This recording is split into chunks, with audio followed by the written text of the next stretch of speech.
नमस्कार दोस्तों, Chhattisgarh current affairs देखते हैं। कांकेर के मेडिकल कॉलेज का नामकरण पूर्व प्रधानमंत्री स्वर्गीय श्रीमती इंदिरा गांधी के नाम पर करने की घोषणा की गई है। अगला देखते हैं। सुश्री अनुसुईया उइके ने छत्तीसगढ़ निजी विश्वविद्यालय अधिनियम 2005 की धारा 17 की उपधारा में प्रदत्त शक्तियों का प्रयोग करते हुए सलाहकार डॉक्टर सुमेर सिंह यादव को आईटीएम विश्वविद्यालय का कुलपति नियुक्त किया गया। आईटीएम विश्वविद्यालय रायपुर में है, वहाँ का कुलपति किसको नियुक्त किया गया है? डॉक्टर सुमेर सिंह यादव को। और कांकेर मेडिकल कॉलेज का नाम बदलकर इंदिरा गांधी के नाम पर करने की घोषणा की गई है। अगला देखते हैं।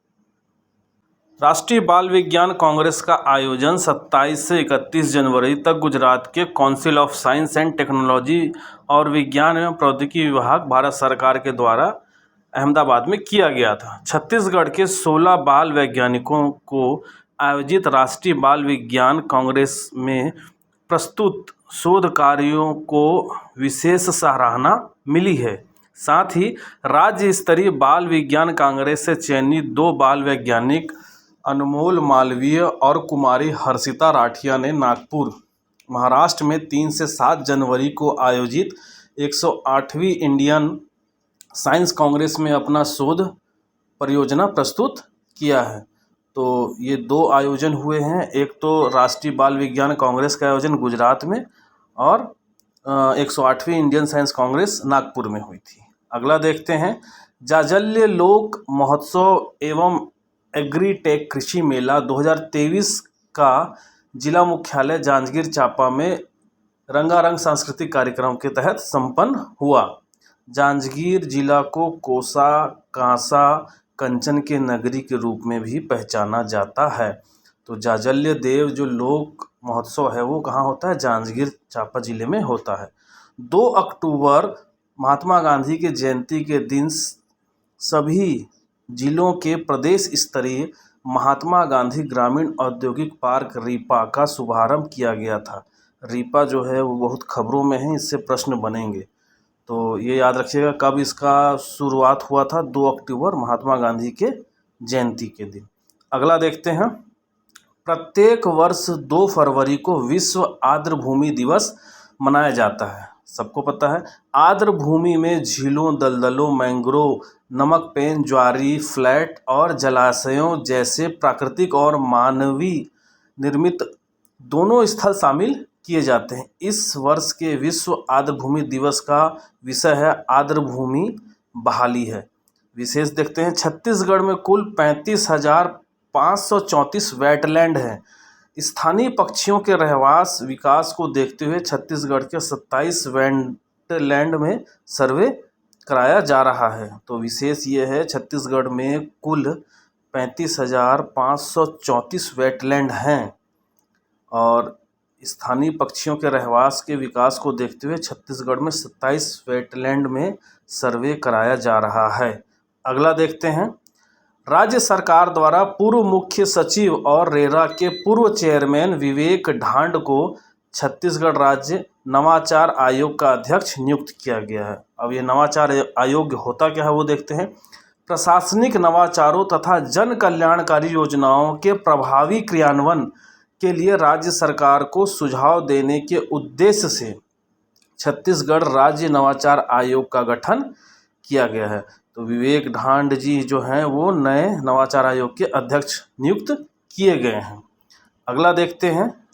सिरपुर महोत्सव 5 से 7 फरवरी तक आयोजित होता है। महासमुंद जिले में सिरपुर महोत्सव में 3 दिन सांस्कृतिक कार्यक्रम का आयोजन होगा। प्रतिवर्ष यह महोत्सव महानदी तट पर माघ पूर्णिमा के दिन शुरू होता है। ये महत्वपूर्ण है, पूछा जाता है कि ये महोत्सव किस तिथि में होता है, तो माघ पूर्णिमा के दिन शुरू होता है। सिरपुर जो है बहुत ही विस्तृत है, जो लगभग 10 वर्ग किलोमीटर के क्षेत्र में फैला हुआ है। यह विशेषता है और इस तरह अन्य जगह विस्तारित बौद्ध केंद्र नहीं है। सिरपुर, डोंगरगढ़ और मैनपाट को टूरिज्म सर्किट से जोड़ने की तैयारी राज्य सरकार के द्वारा की जा रही है। सिरपुर शिव वैष्णव बौद्ध धर्मों के प्रमुख केंद्र भी है। यह 5वीं से 8वीं शताब्दी के मध्य दक्षिण कोसल की राजधानी थी। यह स्थल पवित्र महानदी के किनारे बसा हुआ है। सिरपुर में सांस्कृतिक व वास्तु कौशल की कला का अनुपम संग्रह है। तो यह सब इसकी विशेषताएं हैं। यह जानना हमारे लिए बहुत ज़्यादा ज़रूरी है। कब ये इस महोत्सव का आयोजन होता है? माघ पूर्णिमा में होता है। और इसके नीचे जो सिरपुर की व्यवस्था है वो परीक्षा उपयोगी है। अगला देखते हैं। खैरागढ़ छुई खदान गंडई जो नया जिला है में नर्मदा मेला महोत्सव का आयोजन होता है। और बलौदा बाजार भाटापारा के ग्राम दामाखेड़ा में संत समागम समारोह का आयोजन होता है, जिसे माघी मेला भी कहते हैं। स्कूल स्काउट्स का नेशनल जम्बूरी जो है वो छत्तीसगढ़ में होगा। इसकी घोषणा मुख्यमंत्री जी ने की है। स्काउट आंदोलन ब्रिटेन में शुरू हुआ था। इसका उद्देश्य क्या है? मित्रता और भाव और सेवा है। तो ये दो महत्वपूर्ण हैं करंट अफेयर्स में। अगला देखते हैं। राजिम माघी पुन्नी मेला और शिवनारायण मेला का आयोजन होता है। राजिम में माघी पुन्नी मेला और शिवनारायण मेला का आयोजन होता है। छत्तीसगढ़ के प्रयागराज के रूप में प्रसिद्ध राजिम में हर साल आयोजित होने वाला राजिम माघी पुन्नी मेला छत्तीसगढ़ की आस्था का प्रतीक है। महानदी, पैरी और सोंढूर नदियों के पवित्र त्रिवेणी संगम पर सदियों से इस मेले का आयोजन होता आ रहा है। इस मेले में छत्तीसगढ़ की धार्मिक परंपराओं के साथ लोक संस्कृति के दर्शन भी होते हैं। अगला देखते हैं। रायगढ़ जिले के खरसिया में अंतर्राष्ट्रीय कबीर पंथ संत महासम्मेलन का आयोजन किया गया है। तो ये जो राजिम माघी पुन्नी मेला है यह महत्वपूर्ण है। इससे संबंधित प्रश्न कई बार पूछे जा चुके हैं। किन 3 नदियों के बीच में राजिम जो है बसा हुआ है, ये सब पूछा गया हुआ है ना। महानदी, पैरी और सोंढूर की त्रिवेणी संगम पर। इस प्रकार प्रश्न जो है प्री और मेंस दोनों में पूछे गए हैं। अगला देखते हैं। रायगढ़ जिले के खरसिया में प्रदेश के पहले mobile millet cafe millet on wheels को हरी झंडी दिखाकर रवाना किया गया। प्रदेश का पहला मोबाइल मिलेट कैफ़े है ना, मिलेट ऑन व्हील्स। यह मिलेट ऑन व्हील्स कैफ़े एक चलता फिरता मिलेट कैफ़े होगा, जिसमें रागी, कोदो, कुटकी से बने लजीज व्यंजन को परोसे जाएंगे। इसे अनुभव महिला समूह संचालित करेगा। महत्वपूर्ण ये है कि पूछ सकता है कि पहला मोबाइल मिलेट कैफ़े कहाँ शुरुआत किया गया है? रायगढ़ के खरसिया में, रायगढ़ जिले के। अंतर्राष्ट्रीय स्तर पर वर्ष 2023 को अंतर्राष्ट्रीय मिलेट ईयर के रूप में मनाया जा रहा है। अगला देखते हैं। छत्तीसगढ़ के गरियाबंद जिले में पवित्र स्थित धार्मिक नगरी राजिम जो माघी मेला है उसको विस्तृत रूप से थोड़ा देखते हैं। राजिम में प्रति वर्ष माघ पूर्णिमा में महाशिवरात्रि तक 15 दिनों का मेला लगता है। राजिम में 3 नदियों का संगम है, इसलिए इसे त्रिवेणी संगम भी कहा जाता है। यहाँ मुख्य रूप से 3 नदियाँ बहती है, जिनके नाम क्रमशः क्या क्या हैं पता है? महानदी, पैरी तथा सोंढूर है। संगम स्थल पर कुलेश्वर महादेव जी विराजमान है। राज्य शासन द्वारा वर्ष 2001 से राजिम मेले को राजीव लोचन महोत्सव के रूप में मनाया जाता था। 2001 से वर्ष 2005 में इसे कुंभ के रूप में मनाया जा रहा था, और अब 2019 से राजिम माघी पुन्नी मेले के रूप में इसको मनाया जाता है। नाम बदल गए साल के साथ।